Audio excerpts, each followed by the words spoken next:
I found my daughter in the woods, barely alive. She whispered it was my MIL. She said my blood was dirty. I took her home and texted my brother, it's our turn. Time for what Grandpa taught us. Diana Morrison's phone buzzed at exactly 2:47 p.m. on a Tuesday that would change everything. It was Maya's best friend, Keisha, and her voice was shaking. Ms. Diana, I'm at the coffee shop. Maya was supposed to meet me an hour ago. She's not answering her phone. This isn't like her. Diana felt ice spread through her chest.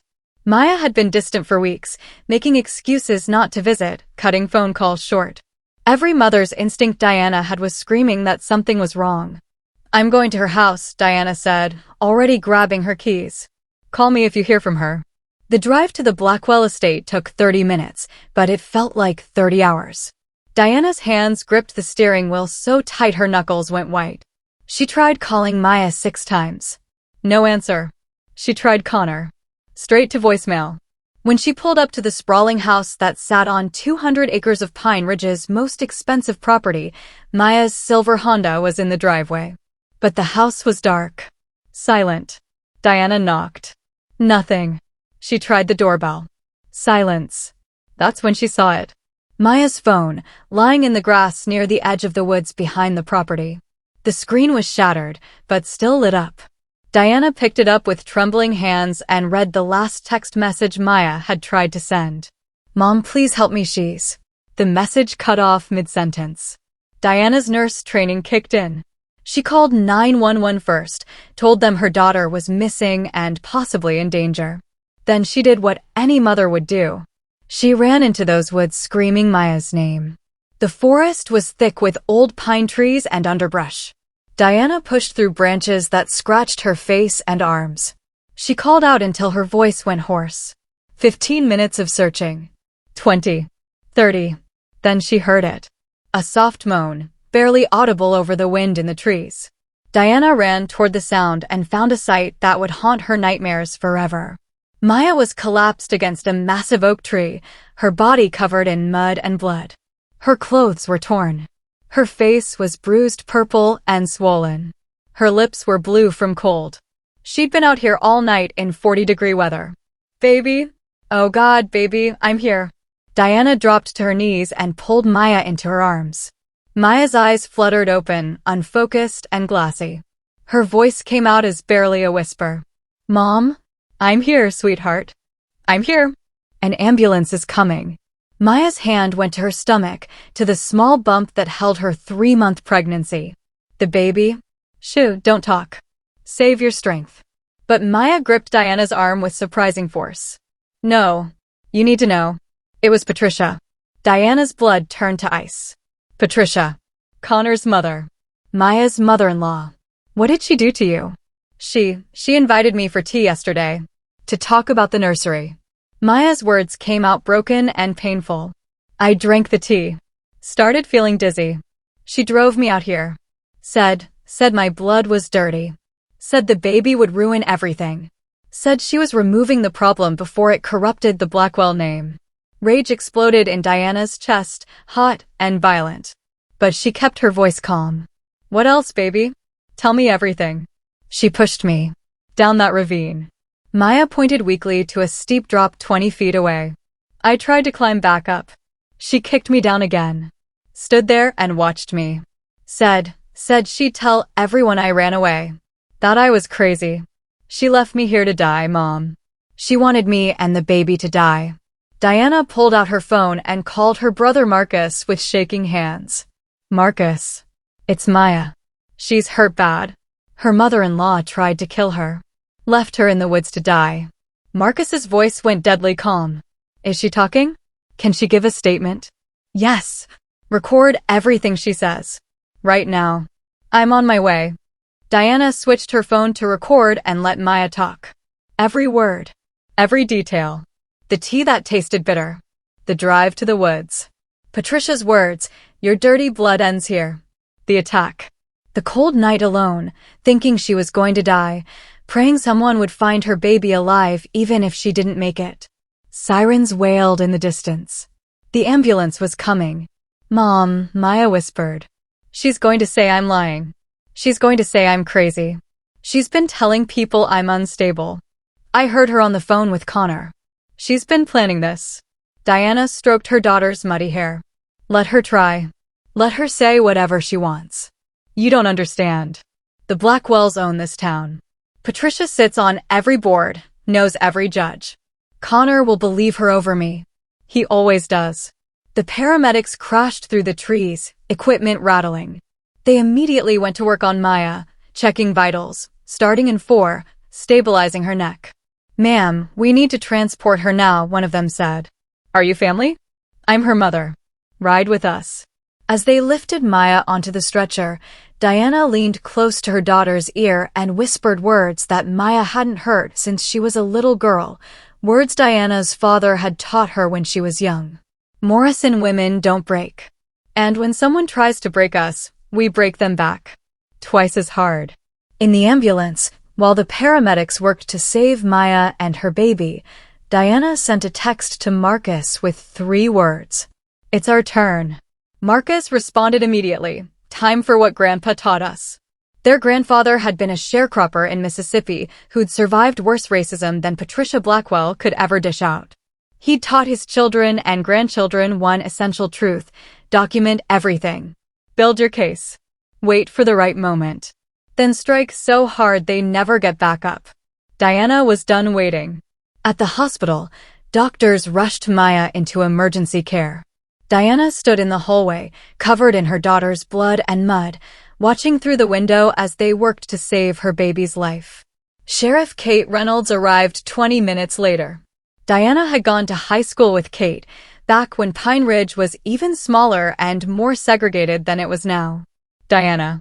I came as soon as I heard. How is she? Stable. Baby's heartbeat is weak but there. Kate, Patricia Blackwell tried to murder my daughter. Kate pulled out her notebook.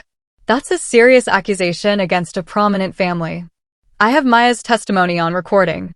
I have her phone with the last text she tried to send me. I have the location where I found her. And I'm telling you right now, if you don't investigate this properly, I'm going to the FBI and the media. Kate met her eyes. I'll investigate properly. But Diana, you need to prepare yourself. The Blackwells have lawyers. Big ones. This is going to get ugly. Let it get ugly. My daughter is lying in that room because a racist woman tried to kill her and her unborn baby. I don't care how ugly it gets. Diana's phone buzzed. It was a text from an unknown number. This is Connor. I heard about Maya's accident. My mother said Maya attacked her and ran into the woods. Please have Maya call me so we can sort out this misunderstanding. Accident. Misunderstanding. Diana showed the text to Sheriff Reynolds. He already knows, Kate said grimly. His mother already fed him the story. Then let's feed him the truth. Marcus arrived like a storm, 6'3" of retired military investigator energy.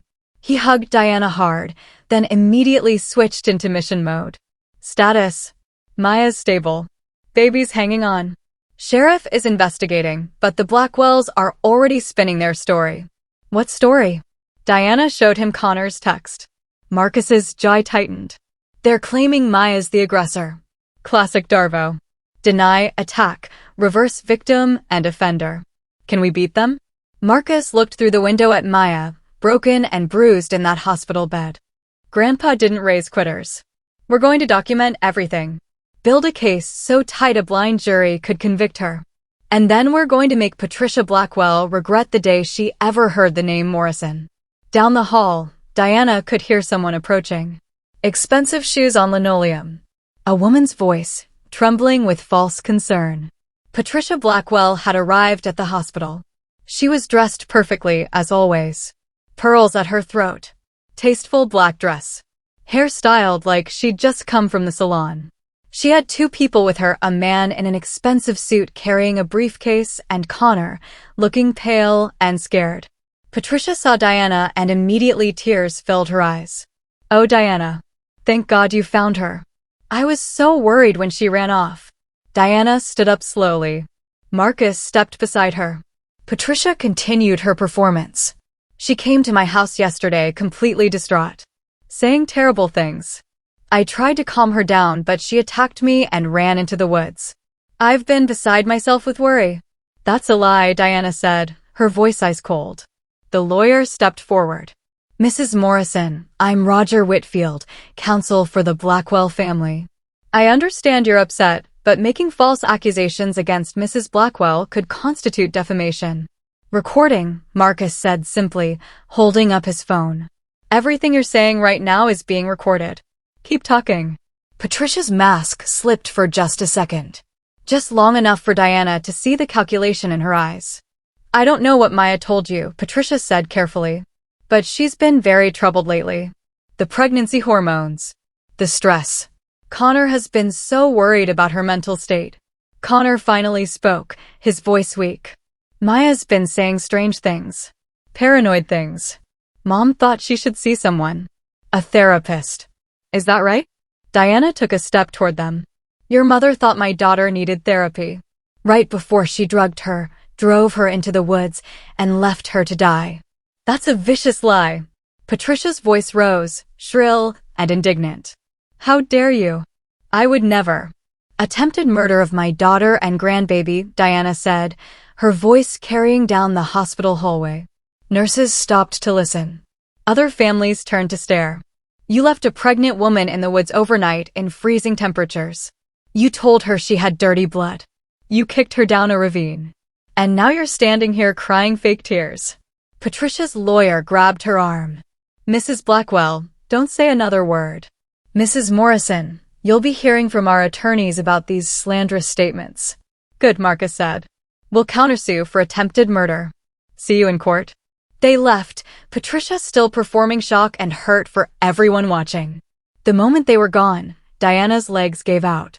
Marcus caught her. I wanted to kill her, Diana whispered. Right there in the hallway. I wanted to put my hands around her throat. I know. But we're smarter than that. We're going to destroy her the right way. Through the window, Maya was waking up.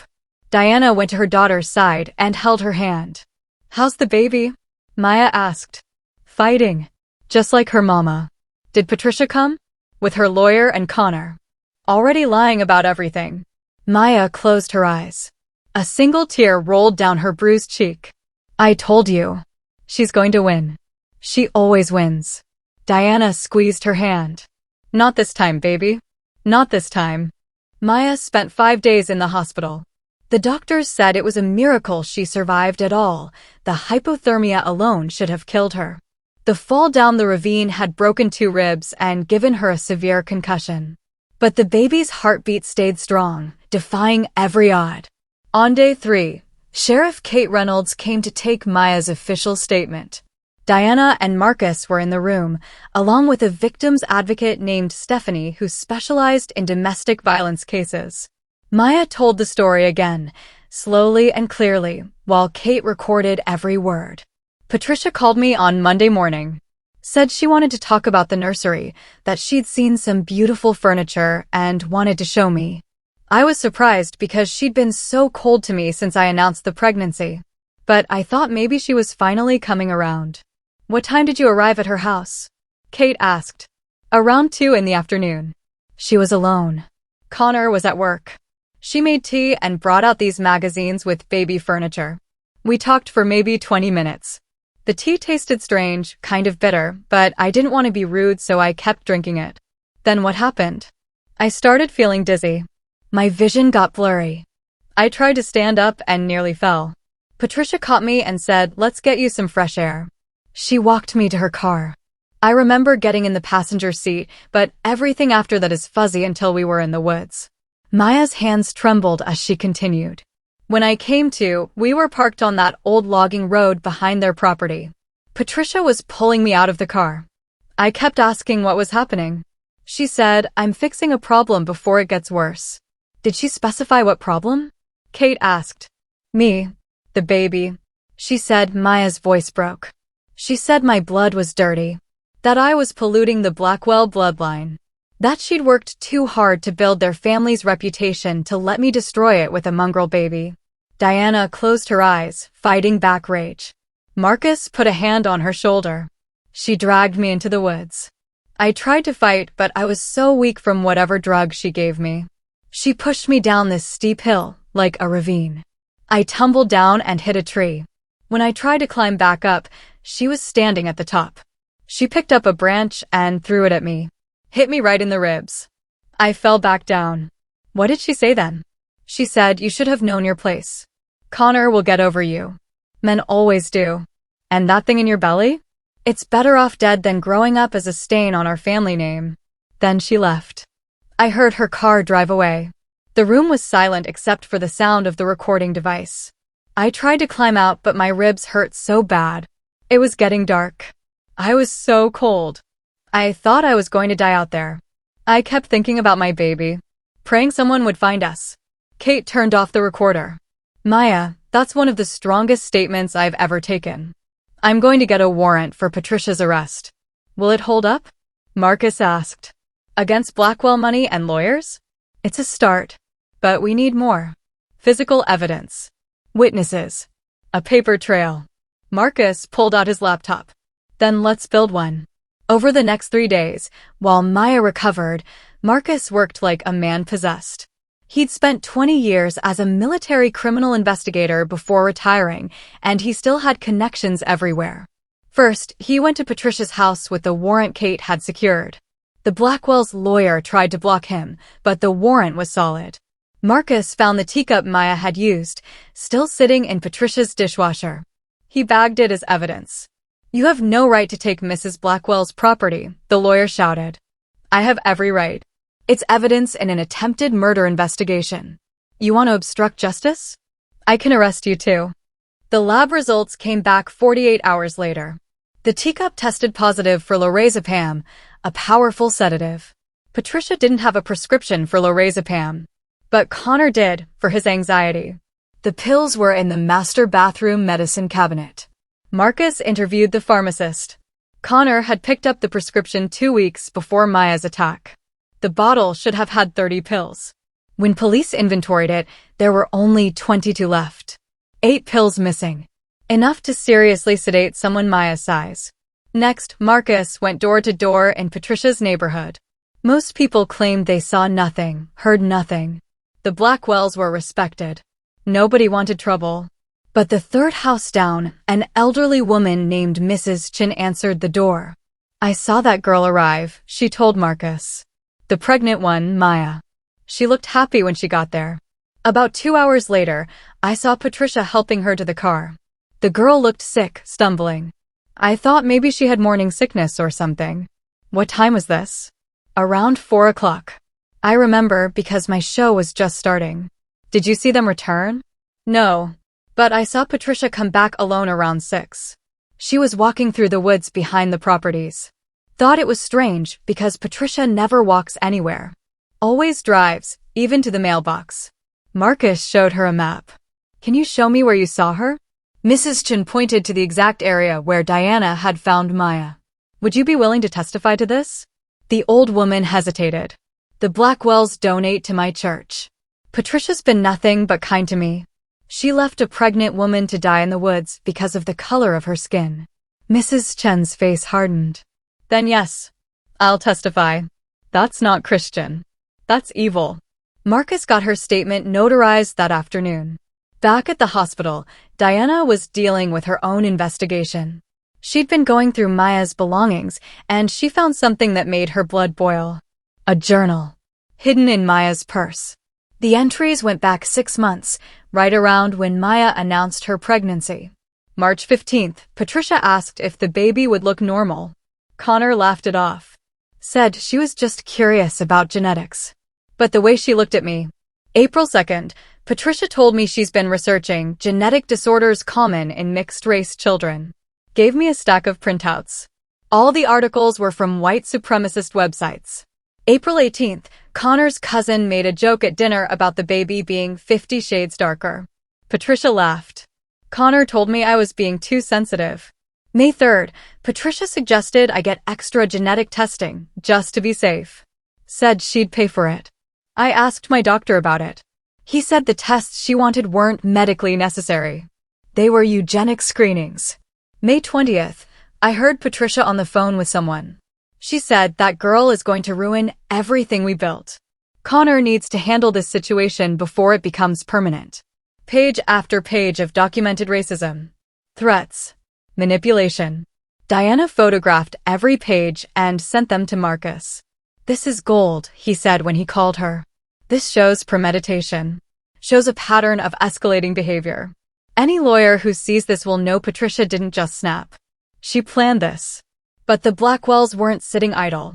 Connor filed for emergency custody of the baby, claiming Maya was mentally unstable and a danger to herself and the child. The petition was filed by the same lawyer who'd shown up at the hospital.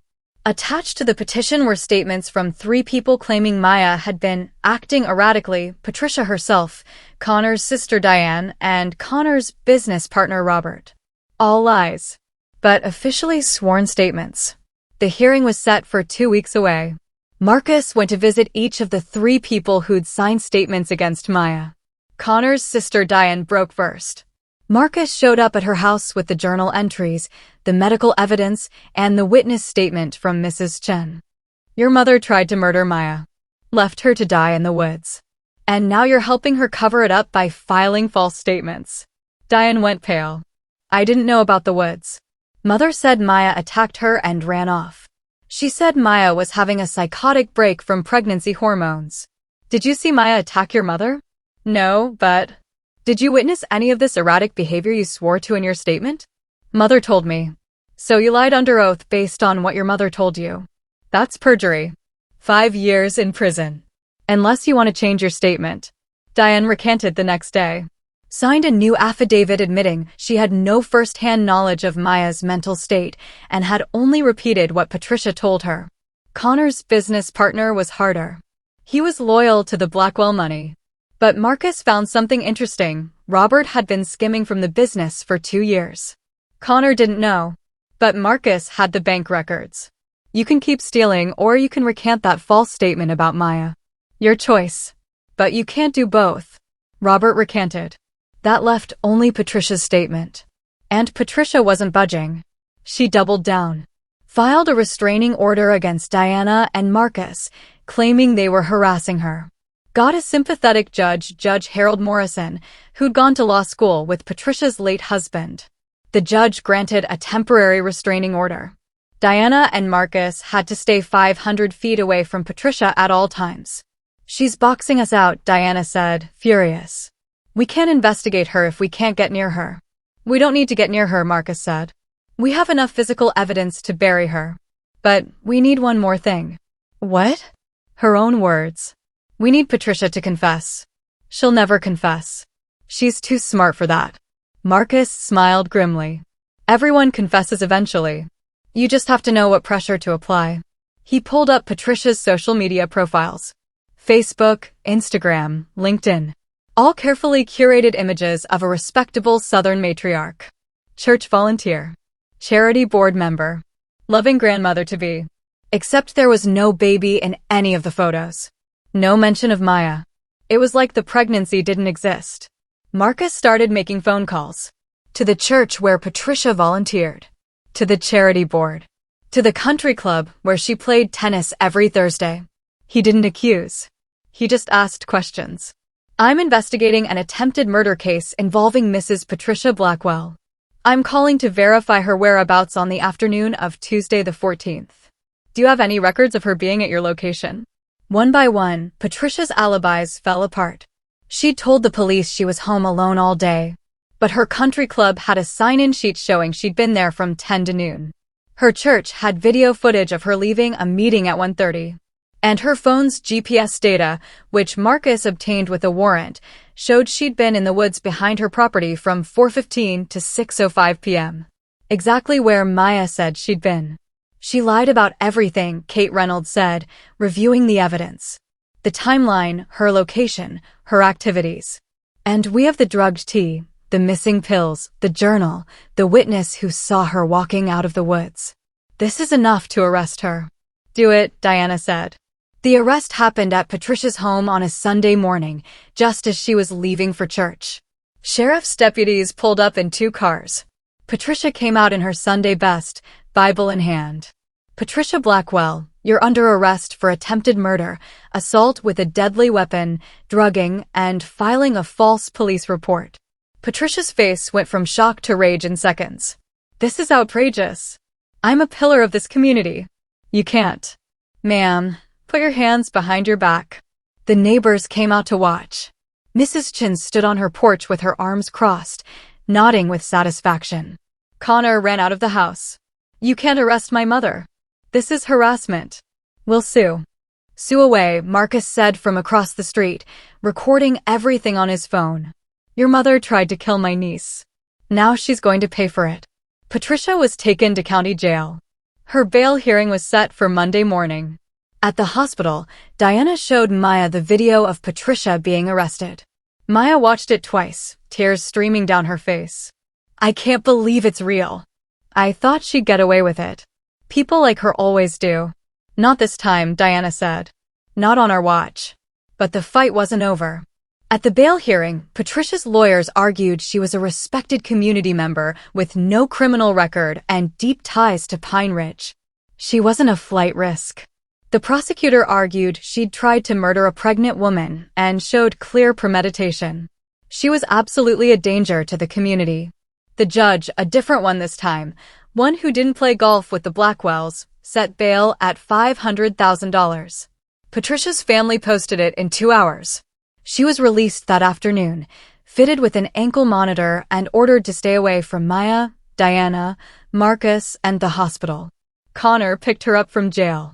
The photo of them leaving together made the local news. Connor still stood by his mother. Still believed her over his own wife. Maya filed for divorce the next day. I can't be married to someone who thinks his mother's racism is more important than my life, she told Diana. The baby deserves better. I deserve better. The divorce papers were served to Connor at his office. According to witnesses, he tore them up and screamed that Maya was destroying his family. We're not destroying anything, Marcus said when he heard. We're just making sure everyone sees what was already rotten. Then came the phone call Diana had been waiting for. It was from a woman named Angela Torres, calling from 3 states away. I saw the news about Patricia Blackwell. About what she did to your daughter. I need to tell you something.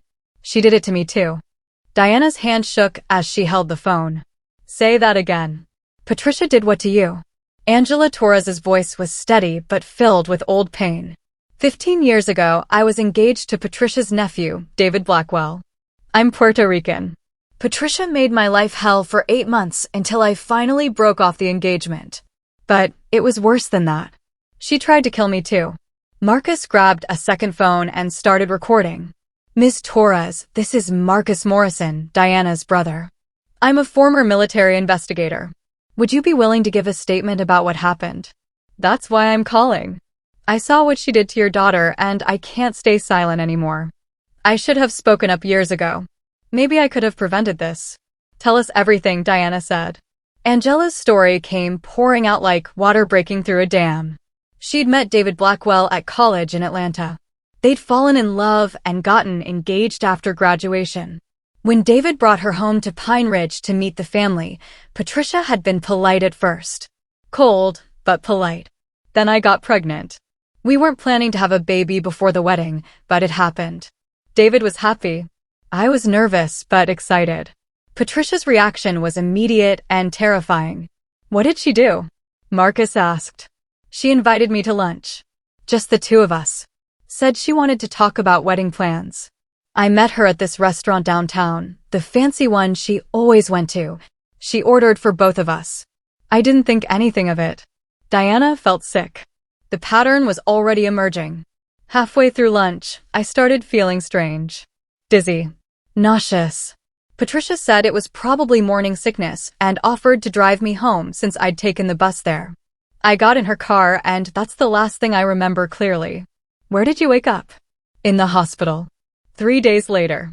They said I'd been found unconscious in a parking lot 20 miles from town. I'd miscarried. The baby was gone. And I had no memory of how I got there or what happened. Marcus was typing furiously, taking notes. Did they do a toxicology screen? Yes. It showed high levels of something called. I can't remember the exact name. Some kind of sedative. The doctors assumed I'd taken it myself, maybe attempted suicide because of the pregnancy. But I never took anything. I told them that. Nobody believed me. What did Patricia say happened? She claimed she dropped me off at David's apartment, and that was the last she saw me. Said I seemed fine when I left her car. David believed her. His whole family believed her. They all thought I was unstable, that I'd tried to harm myself and the baby. Diana closed her eyes. It was the same script. The same lies. David broke off the engagement. Said he couldn't marry someone who was mentally unstable and might hurt their future children. I left Pine Ridge and never went back. I was so ashamed. I actually started to believe maybe I had done something to myself and just couldn't remember. But you didn't, Diana said firmly. Patricia drugged you, just like she drugged my daughter. She caused your miscarriage. She's been doing this for years. I know that now. When I saw the news about Maya, about the drugged tea and being left in the woods, everything clicked. It was the exact same pattern. Patricia doesn't just hate people who aren't white enough for her precious family. She eliminates them. Marcus was already pulling records. Angela, do you still have any medical records from that time? Hospital reports? The toxicology screen. I kept everything. I don't know why. Maybe part of me always knew something wasn't right. Can you send those to me? And would you be willing to testify? There was a pause. Testifying means going back to Pine Ridge. Seeing David again. Reliving all of that. I know what we're asking is hard, Diana said gently. But my daughter is 26 years old and barely survived what Patricia did to her. If we can prove Patricia has done this before, it strengthens the case. It shows premeditation. A pattern of behavior. Then yes, I'll testify. Nobody else should go through what I did. What Maya did. Angela sent her medical records within an hour. Marcus reviewed them with a forensic expert he'd worked with in the military. The expert's analysis was damning. The level of sedative in her system was consistent with someone being drugged without their knowledge. The miscarriage was likely caused by physical trauma. She had bruising consistent with being struck or pushed. And the location where she was found? That's not where someone having a mental health crisis would go. That's where someone dumps a body. Marcus contacted the police department that had handled Angela's case 15 years ago. Most of the officers from back then were retired, but he tracked down the detective who'd written the report. Detective Sam Bronson was 70 now, living in Florida.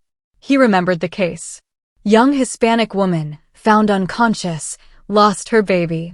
I always felt like something was off about it, but the family was so prominent. The Blackwells. They had lawyers all over us, threatening lawsuits if we implied their aunt had anything to do with it. My captain told me to close it as a suicide attempt and move on. What made you think something was off? The woman's shoes. She was found in a parking lot wearing expensive heels, but the heels were clean. No dirt, no scuff marks. If she'd walked there herself, there would have been wear. Someone drove her there and dumped her. Would you be willing to make a statement about that now? Hell yes. I'm retired. Nobody can threaten my job anymore. If that Blackwell woman has been getting away with this for 15 years, it's time someone stopped her. Marcus now had 2 victims. 2 patterns. 2 attempted murders 15 years apart. But he wasn't done digging. He put out inquiries to investigators across the South, asking if anyone had cases involving the Blackwell family and suspicious incidents with women of color. 3 more women came forward. One was a Black woman named Shanice who dated Patricia's youngest son, Gregory, in college. She'd been hospitalized after accidentally consuming shellfish she was severely allergic to at a dinner Patricia hosted. Patricia knew about the allergy. The dish had been specifically prepared without shellfish, but Shanice's plate was contaminated. She'd nearly died from anaphylactic shock. Another was a Vietnamese woman named Lynn who'd been Connor's college girlfriend before he met Maya. She'd been in a hit-and-run accident while visiting Pine Ridge to meet Connor's family. The driver was never found. Lynn suffered a broken leg and decided the relationship wasn't worth it. The third was an Indian woman named Priya who'd worked at a company the Blackwell family owned. She'd been promoted to a position that Patricia's nephew wanted. Priya's car brakes had mysteriously failed on her drive home one night. She survived but quit the job and moved across the country. None of them had connected their incidents to Patricia at the time. But when Marcus laid out the pattern, it was undeniable. Patricia Blackwell had been terrorizing and attempting to harm women of color in her family's orbit for at least 20 years. This isn't just about racism, the forensic psychologist Marcus consulted explained. This is about power and control. Patricia has built her identity around being the matriarch of a respectable Southern family. Anyone who threatens that image, particularly through interracial relationships that might produce mixed-race children, becomes a target she needs to eliminate. Marcus compiled everything into a file that was now 3 inches thick. Witness statements, medical records, police reports, Angela's toxicology screen, Maya's journal, the GPS data, the drug tea. The pattern was irrefutable. He walked into the district attorney's office and dropped the file on her desk. Rebecca, you need to upgrade the charges. This isn't just attempted murder. This is a serial offender. Patricia Blackwell has been doing this for 2 decades. District Attorney Rebecca Chin, no relation to Mrs. Chin, the neighbor, opened the file and started reading. Her expression grew darker with every page. My God, how did she get away with this for so long? Money, power. People too afraid to speak up. But they're speaking now. Rebecca called an emergency grand jury. All 5 women testified. Angela flew in from Texas. Shanice drove up from New Orleans. Lynn videoconferenced from California. Priya sent a detailed written statement from Seattle. The grand jury took 4 hours to return their decision. Patricia Blackwell was indicted on 5 counts of attempted murder, multiple counts of assault, drugging, and conspiracy. If convicted on all counts, she was looking at life in prison. The news exploded. Local media picked it up first, then state, then national. Southern matriarch accused of targeting women of color in decades-long pattern of violence. 5 women come forward. Patricia Blackwell tried to kill us. Prominent Pine Ridge family faces reckoning over racist attacks. The reaction in Pine Ridge was volcanic. The town split right down the middle. Half the people were horrified. They'd known Patricia for years, sat next to her in church, worked with her on charity boards. They couldn't reconcile the polite, generous woman they knew with a serial attempted murderer. The other half weren't surprised at all. They'd seen glimpses of her racism over the years. The way she treated the black cashier at the grocery store. Her comments about those people moving into the neighborhood. The time she fought to keep a Hispanic family from joining the country club. Diana watched the news coverage from Maya's hospital room. Her daughter was finally being discharged after 12 days of care. The baby was healthy. Maya was healing physically, though the emotional scars would take longer. Do you think the jury will convict her? Maya asked, watching footage of Patricia being escorted into court for her arraignment, ankle monitor visible under her expensive slacks. With 5 victims testifying? With all that evidence? She'd have to buy off the entire jury to walk away from this. But Patricia's lawyers were already working on exactly that strategy. They filed motion after motion trying to suppress evidence, exclude testimony, separate the trials. They argued that Angela's case was too old and couldn't be connected to Maya's. That Shanice's allergic reaction was an accident.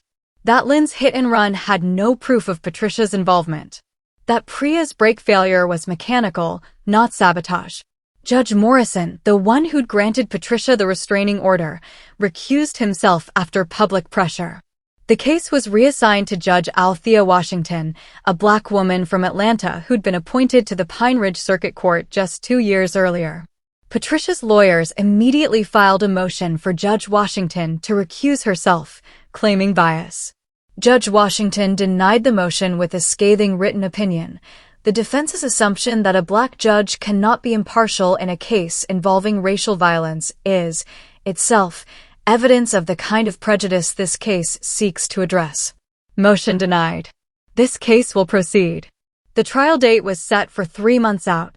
During those 3 months, Patricia's life fell apart piece by piece. The church removed her from all leadership positions. The charity board accepted her resignation. The country club revoked her membership. Her society friends stopped taking her calls. Her bridge club found a replacement. The garden club she'd founded asked her to step down. Someone spray-painted racist on her mailbox. Protesters showed up outside her house with signs reading, "Justice for Maya" and "Believe Women of Color." Connor stood by his mother through all of it, but even he started to crack. His law firm put him on indefinite leave when clients started refusing to work with him.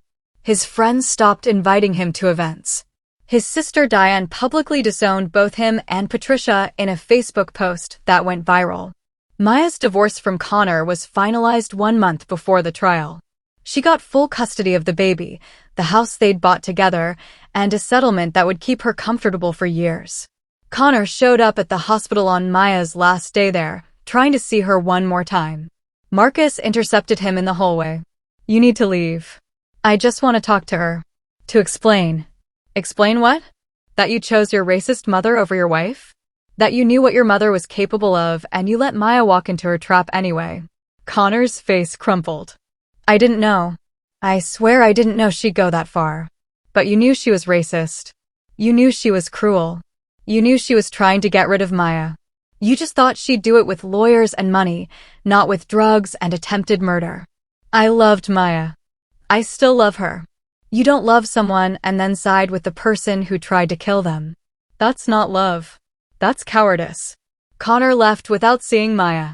It was the last time he tried to contact her. As the trial date approached, Diana noticed something changing in the town. The people who'd initially defended Patricia were starting to see the evidence. The pattern was too clear to ignore. Mrs. Chin organized a prayer vigil for Maya at the church. 50 people showed up, including some who'd initially believed Patricia's lies. The local newspaper, which had always been friendly to the Blackwell family, published an editorial calling for accountability and justice. Even some of Patricia's relatives began to distance themselves. Cousins who'd grown up with her money and influence quietly gave interviews to prosecutors, sharing stories of Patricia's racism that went back decades. The case was building momentum like an avalanche. Unstoppable.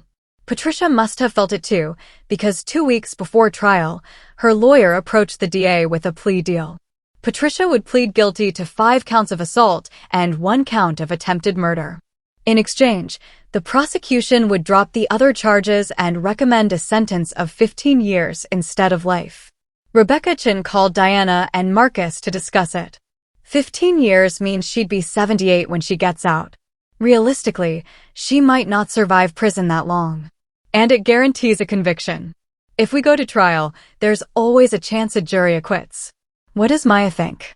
Marcus asked. They called Maya and put her on speaker. "I want her to admit what she did," Maya said. "I want her to stand in court and say out loud that she tried to kill me because of the color of my skin. I want everyone to hear it. If she'll do that, I'll accept the plea." Rebecca went back to Patricia's lawyers with the condition. Patricia had to admit in open court exactly what she did and why. The lawyers tried to negotiate. Could she just plead guilty without details? Could they submit a written statement instead? No. Maya wanted to hear her say it. It took 3 days of back and forth, but finally Patricia agreed. The plea hearing was scheduled for the following Monday. The courtroom was packed. Press from 6 states. Every victim Patricia had hurt. Community members who wanted to see justice. Patricia walked in wearing a simple gray dress, no jewelry, hair pulled back. She looked smaller somehow, diminished. The power and confidence that had defined her for 70 years was gone. Judge Washington asked her to state her plea. "Guilty, Your Honor." "And do you understand what you're pleading guilty to?" Patricia's lawyer whispered something to her. She nodded. "Yes, Your Honor. The court requires allocation." "Mrs. Blackwell, you need to tell us in your own words what you did." Patricia stood silent for a long moment. The courtroom held its breath. Then she spoke, her voice barely above a whisper. "I drugged my daughter-in-law Diana Morrison with sedatives. I drove her to a remote location on my property. I pushed her down a ravine and left her in the woods overnight in freezing temperatures while she was pregnant, intending for her to die. I did this because I didn't want her to have a mixed-race child that would be part of my family." Someone in the gallery gasped. Another person started crying. Judge Washington's face was stone. "Why didn't you want a mixed-race child in your family?" Patricia's lawyer objected. "Your Honor, that's not required for the plea." "I'm requiring it." Answer the question, Mrs. Blackwell. Patricia's hands were shaking. Because I believe in keeping bloodlines pure. I believe my family's legacy and reputation would be damaged by mixing with inferior races. The courtroom erupted. Judge Washington banged her gavel for order. Maya sat in the front row, tears streaming down her face. Not tears of sadness. Tears of validation. Of vindication. Finally, everyone heard the truth from Patricia's own mouth. Judge Washington continued. And the other victims? Angela Torres, Shanice Williams, Lynn Gwynn, Priya Patel? Did you also harm them because of their race? Yes, Your Honor. Explain what you did to each of them. For the next 20 minutes, Patricia confessed to everything. Every drugging. Every attack. Every attempt to eliminate women she deemed unworthy of her family. By the end, she was crying, but they weren't tears of remorse. They were tears of self-pity, of a woman who couldn't believe her perfect life had fallen apart. Judge Washington accepted the plea. Mrs. Blackwell, you will be sentenced to 15 years in state prison with no possibility of parole. You will also be required to pay restitution to each of your victims in amounts to be determined. Do you understand? Yes, Your Honor. Then may God have mercy on your soul, because this court has none. Bailiff, remand the defendant into custody. Patricia was handcuffed and led away. She looked back once at Connor, who was sitting alone in the back row. He didn't meet her eyes. Outside the courthouse, Diana and Maya stood together while Marcus fielded questions from reporters. How does it feel to finally get justice? One reporter asked. Diana put her arm around her daughter. It feels like we can finally breathe. 3 years later, Diana stood in the kitchen of her new house in Charleston, watching through the window as her granddaughter Hope played in the backyard. The little girl was 2.5 now, with her mother's beautiful brown skin and wild curly hair that caught the sunlight like a halo. Maya was in the garden, teaching Hope the names of flowers. Roses. Lavender. Sunflowers. The sound of Hope's laughter drifted through the open window, and Diana felt her heart swell. They'd left Pine Ridge 6 months after Patricia's sentencing. Too many memories. Too many stares from people who still couldn't decide if they believed Maya or not. Too many whispers in the grocery store. Charleston was better. Bigger. More diverse. Nobody knew their story here unless they wanted to share it. Maya had gotten a job at a nonprofit that helped domestic violence survivors. She'd turned her trauma into purpose, helping other women find their voices and escape dangerous situations. She's using what happened to her to save other people, Diana told Marcus during one of their weekly phone calls. I'm so proud of her. She's a Morrison, Marcus replied. We don't stay down. We get up and fight back. Diana's phone buzzed on the counter. An email notification. She almost ignored it. She got so many these days, ever since she and Maya had started speaking publicly about their experience. But this one made her stop cold. The subject line read, from Patricia Blackwell. Diana's hand shook as she opened it. The email had been sent through the prison system's monitored communication service.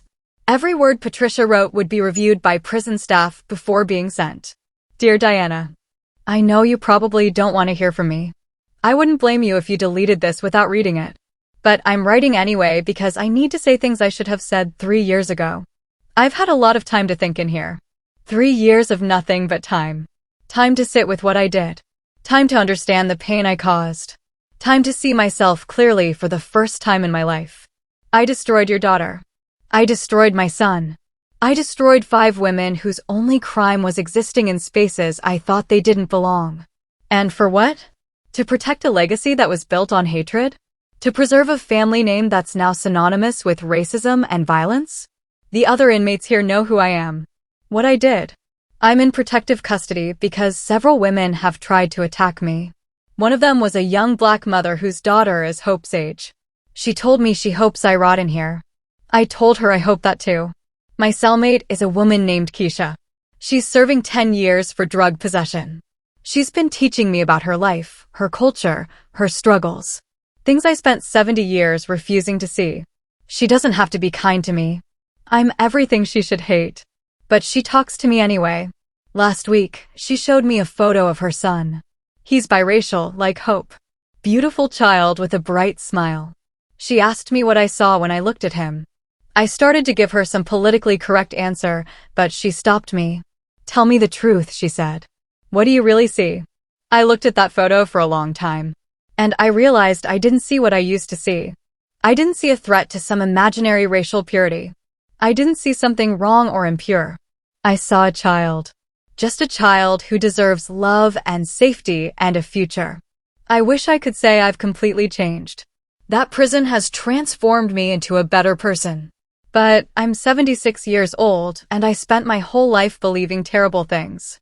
That poison doesn't leave quickly. What I can say is this: I was wrong. About everything. About Maya. About Angela and Shanice and Lynn and Priya. About every person I ever looked down on because of the color of their skin. I was wrong, and I destroyed lives because of it, and no amount of apology will ever fix that. I don't expect forgiveness. I don't deserve it. I'm writing this because Maya deserves to know that I finally understand what I took from her. Her sense of safety. Her trust. Her marriage. Nearly her life and her baby's life. I heard through my lawyer that Hope is healthy and happy. That Maya is doing important work helping other women. That you moved away from Pine Ridge and started over. Good. You should be far away from anything connected to me.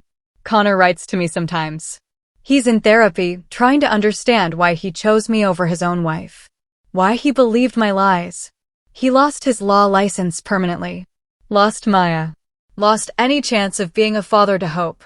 He says he deserves all of it. I think he's right. I'll probably die in here. My health isn't good. The doctors say my heart is failing. It seems fitting somehow. I spent my whole life with a cold heart, and now it's literally killing me. When I die, I've instructed my lawyer to donate whatever money I have left to organizations that fight elder abuse and racial violence. It won't undo the harm, but maybe it will help someone else's daughter survive what I tried to do to yours. I'm not asking for anything. Not forgiveness. Not sympathy. Not even a response to this letter. I just needed you to know that I finally see what I was. What I did. And I'm sorry. It's not enough. It will never be enough. But it's all I have left to give. Patricia Blackwell, number 847392. Diana read the letter 3 times. Then she walked outside to where Maya was pushing Hope on the swing set. "Maya, sweetheart. I need to show you something." They sat on the porch while Hope played in the sandbox. Diana handed Maya her phone with the email open. Maya read it in silence. When she finished, she sat very still.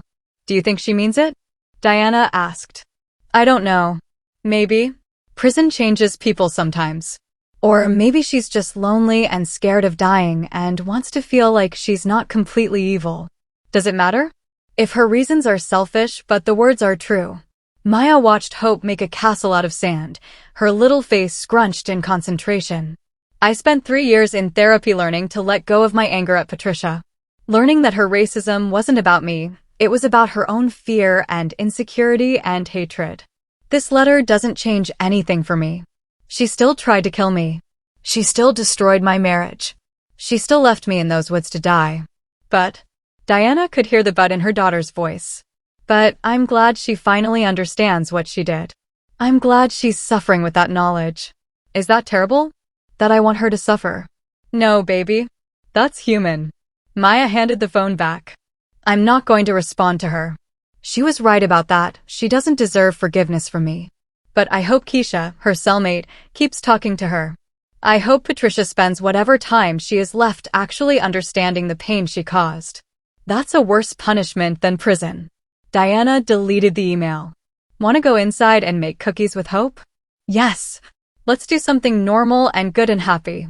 They spent the afternoon baking chocolate chip cookies, getting flour everywhere, letting Hope lick the spoon even though you're not supposed to. Normal family things. Good things. That night, after Hope was asleep, Maya came into Diana's room with a box. I've been saving these. All the letters of support people sent after the trial. There are hundreds of them. From other women who survived abuse. From people who said our story gave them courage to speak up. From strangers who just wanted us to know we weren't alone. They sat on Diana's bed and read through letters that had come from all over the country. All over the world. My mother-in-law tried to poison me too. I thought I was crazy. Your story made me realize I wasn't. I'm a biracial child whose white grandmother rejected me. Seeing Hope's photo gives me hope that things can be different for the next generation. I work with domestic violence victims, and I share your story with every woman who thinks her abuser is too powerful to fight. You proved they can be beaten.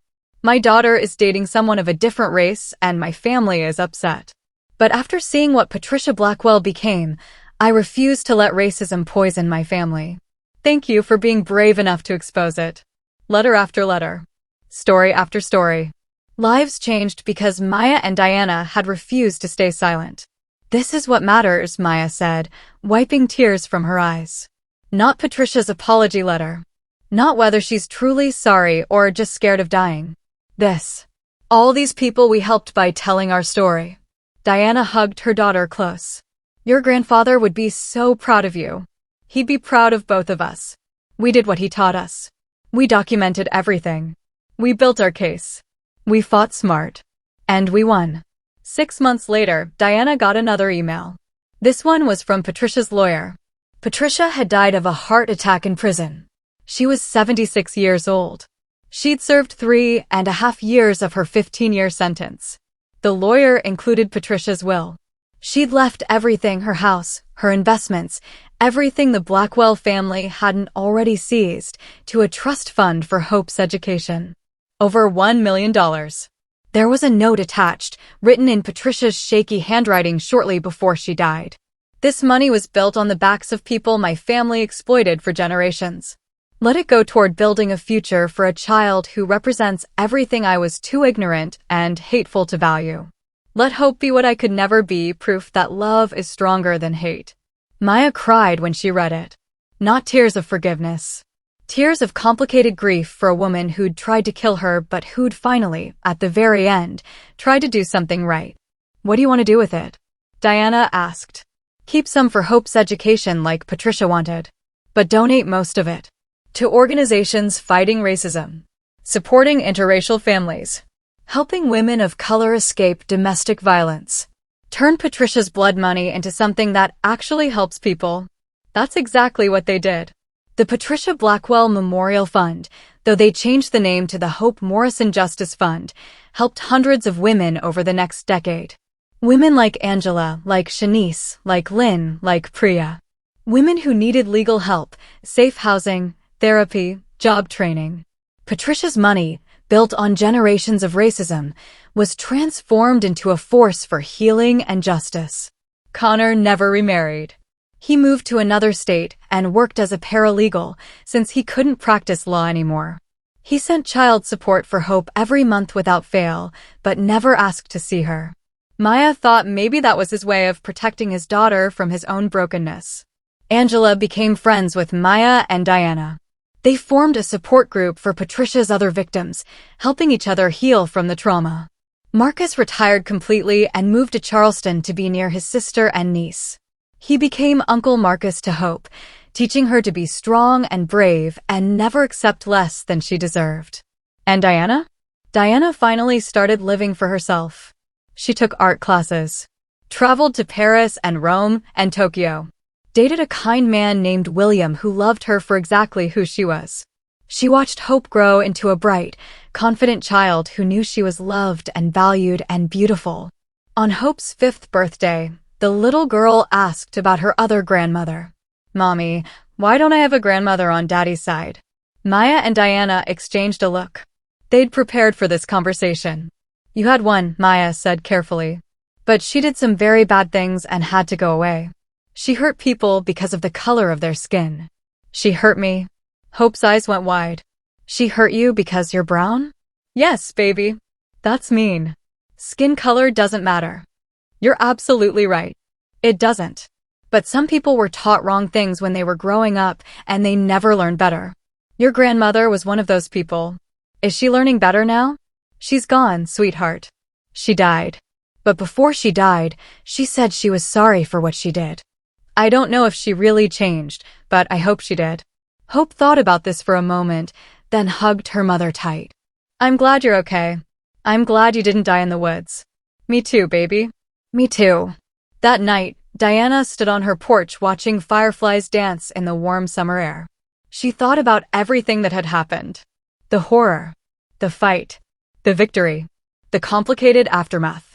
Patricia Blackwell had tried to erase Maya and Hope from existence because of racism and hate. Instead, she'd created a story that inspired thousands of people to fight back against abuse and discrimination. She'd tried to end a bloodline she deemed impure. Instead, she'd ensured that bloodline would thrive, would make the world better, would prove that love and resilience are stronger than hate. Diana's phone buzzed. A text from Maya. Hope just asked if we could plant a garden tomorrow. Said she wants to grow flowers for all the grandmas who are nice, not mean. I think we raised a good one, Mom. Diana smiled and typed back. We raised the best one. Morrison women don't break. We bloom. Can you believe Patricia actually thought she'd get away with this? What would you have done in Diana's position? Drop your answer in the comments. If you think Diana and Maya are absolute legends, smash that subscribe button. Part 1 of our next insane revenge story drops in 48 hours, and it's even crazier than this one. Don't miss it.